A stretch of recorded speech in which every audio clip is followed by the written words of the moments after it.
Winning the Premier League is one of the biggest achievements in a player's career, and apps like SofaScore give each player a rating from 0 to 10. That means that in every title-winning team, there's one player who ends up being the lowest rated in the entire squad. So I went season by season to find out who that player was from every Premier League winning team. The only rule is that he had must played at least 2 matches in the season. Starting with the most surprising Premier League winner, Leicester City, with a squad that had Vardy and Conte. But one guy who didn't really stand out was Nathan Dyer. He had arrived at the club on loan, but in his very first match, things already started with a setback. He scored a winning header, but took a hit that put him out for 3 games. When he came back, he got an assist against Southampton, but after that, everything started to go wrong. In the next game, he only got a chance later on and barely touched the ball. But the following match was a disaster. He entered at the 76th minute, but playing in midfield, he got dribbled past twice and missed 2 out of 3 passes attempted. He was kinda invisible, but then he gave away a penalty.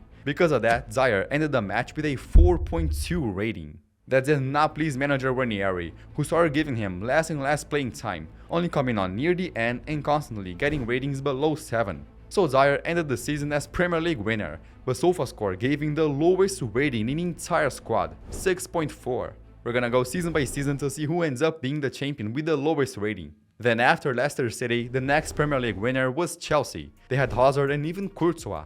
But there was one guy few people remember, called Asmir Begovic. He was Courtois' backup keeper, so he was left on the bench game after game. Until just before matchday 33, Courtois got injured. Begovic was finally gonna get his chance, but it was the toughest match possible against Man United at Old Trafford. So it went badly. He conceded a goal from Rashford, and in the second half he conceded another one. Then right at the end he finally made a save. Final rating 6.4. Then Courtois came back and Chelsea secured the title. So with the trophy already won, the manager gave Begovic one more shot against Watford. But it did not go well. In the first half, he came off his line at the wrong time and conceded a header. Then in the second half, he conceded one into the corner, and right after that, conceded another one. It was 3 goals and no saves, so he received a 5.9 rating. Begovic was unlucky actually. In the only 2 matches he played in, he ended up conceding 5 goals, ending as Chelsea's player with the lowest rating, 6.1.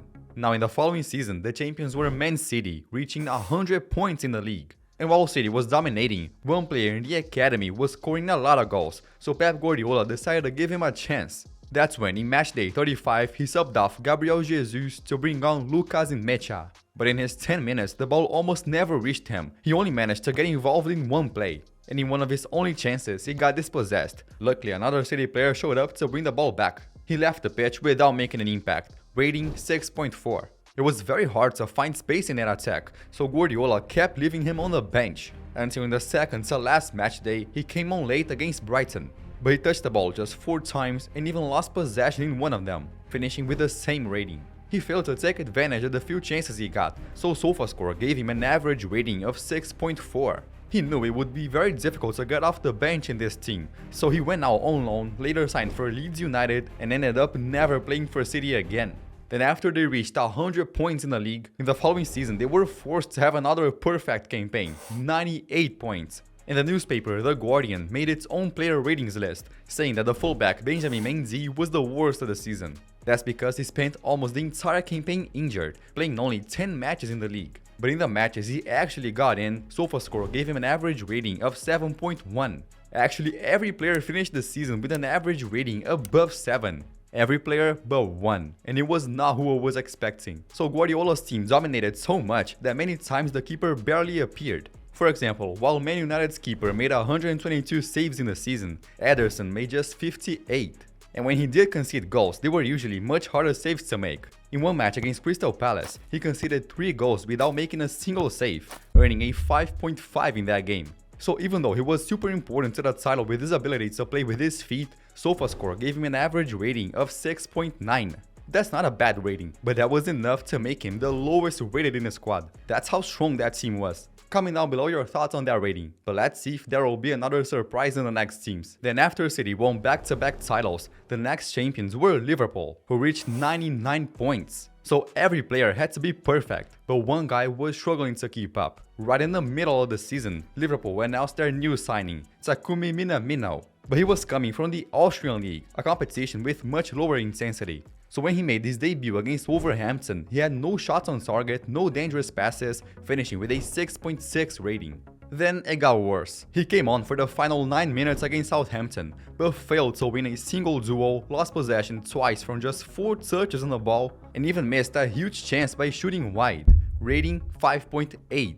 Next appearance, 11 minutes played, but only 10 touches and no impact on the game, finishing with another 6.6. That's normal, he just needed consistency to build confidence. But then the pandemic happened. Football was suspended for 4 months and Minamino completely lost his momentum, so when matches returned behind closed doors, he still couldn't make an impact. In every match that followed, he got a rating below 7 and didn't score nor give an assist. So Minamino ended up winning the title, but SofaScore gave him the lowest rating of the entire squad, an average of 6.5.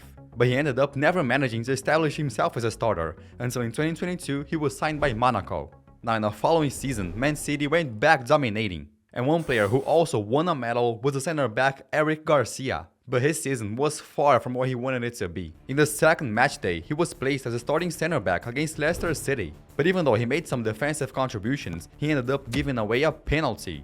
But the problem wasn't just on the pitch. He announced us that he doesn't want to extend the contract with Manchester City. Eric Garcia rejected a contract renewal with City, so knowing he was going to leave anyway, Guardiola started giving chances to other players instead of him. So he played just one match in October, one match in November, and didn't get another Premier League chance until March of the following year. And when he finally came on, it was just a 15-minute appearance where he barely touched the ball, finishing with a 6.6 rating. Then in May 2021, Man City were officially crowned champions. And with the Champions League final still coming up, Guardiola wanted to rest some of his starters, so he brought Eric Garcia off the bench in 2 matches. But those were other quiet performances. In 90 minutes against Newcastle, he finished with only 3 defensive contributions. And in the following match against Brighton, City lost, with Eric Garcia getting dribbled past twice and winning only 2 out of his 5 ground duels, finishing with a 6.1 rating. So he finished as the player with the lowest rating in the squad, 6.5. After that, he left the club just like he said he would and joined Barcelona. But now we reached the 2021-22 season, which was won by Man City once again. But the lowest rated was a guy who didn't deserve a bad rating. In City's academy, there was an attacking midfielder who was shining for the under-21 team. His name, James McAtee. So on match day 12, Guardiola gave him a little taste of the Premier League. He came on and in his very first touch, he managed to create a play, but he took too long to shoot and ended up losing possession. However, he played so few minutes that he didn't even receive a rating. What he actually needed was more minutes on the pitch, but Guardiola kept leaving him on the bench. Until matchday 25, where City was beating Norwich, Guardiola gave him another chance at the 74th minute. But the pressure of the Premier League looked too much for him. He touched the ball 11 times, but lost possession 5 of them. 5 possessions lost in just 15 minutes. On top of that, he missed 2 of the 9 passes he attempted, finishing with a 6.3 rating. McAtee wanted another chance, but the title race was so close there was no room for mistakes anymore, and Guardiola only kept him warming the bench. So because of his limited opportunities, McAtee ended up with the lowest rating in the squad, 6.3. He realized there wouldn't be much room for him there, so he was loaned out to Sheffield United. Then he eventually returned to City, but in 2025 he signed for Nottingham Forest, where he still plays today. Now in 2022-23, Man City won their 3rd title in a row, and the lowest rated player in the squad was, yeah, him again. While Alisson from Liverpool made 108 saves in total, Ederson made just 43. That's just little over 1 save per match. Just to give you an idea, he had 9 Premier League matches with 0 saves. That's what happens when your team dominates so much. But there are also a few matches that dragged his rating down. Against Tottenham, he missed a pass that led to a goal, and against Arsenal, he gave away a penalty. In those 2 matches, SofaScore gave him ratings of 5.6 and 5.9, and that was enough to drag him down to an overall of 6.7 in the Premier League. But still, he was one of the best keepers in the world that year, finishing 2nd on the Goalkeeper of the Year award. But if Ederson was important for that title, the next player a lot of people don't even remember that was in that squad. In the 2023-24 season, fullback Sergio Gomez was in his 2nd year at City, but he still hadn't managed to establish himself. So when he came on late in a match, he had 14 minutes to show what he could do, and almost immediately gave an assist for Haaland. But while he had technical quality, he also had defensive problems. So Guardiola still didn't quite trust him enough, and in the next match he only played for 1 minute. Even worse, he only got another Premier League chance 4 months later, once again in the 87th minute. The reality was that Guardiola no longer saw him in his plans. so he only gave him another opportunity in match day 31. This time he came on with 10 minutes left and even managed to hit the post, showing he had quality. But when Guardiola gave him another chance in the following match, he blew his chance. Barely touched the ball, committed a foul and failed to win his duels, finishing with a 6.4 rating. Then in the next match, he got another opportunity coming on in the 79th minute, but it was an even quieter performance, just simple passes and nothing more, finishing with a 6.6. So Sergio Gomez ended up winning the Premier League, but without really contributing much, finishing with an average rating of 6.8.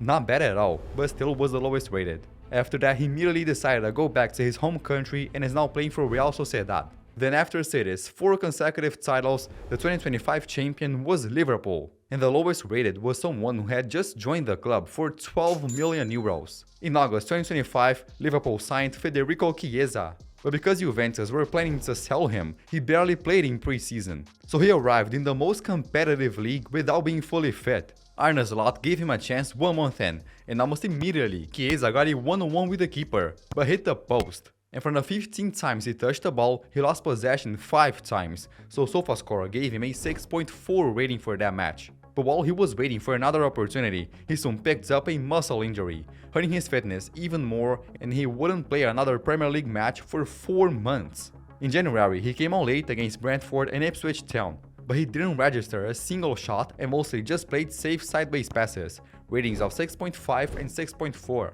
On top of that, he was fighting for a spot against 2 of Liverpool's most untouchable players. Then on the second to last match day, the manager finally started him against Brighton, the moment Chiesa was waiting for.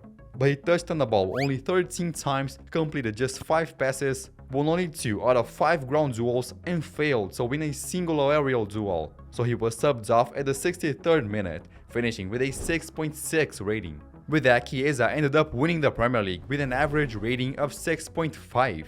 Today he is still at Liverpool, but he stays too much on the bench, and his market value already dropped from 35 million to 15 million euros. Now in the 2025-26 season, Arsenal won it for the first time in over 20 years.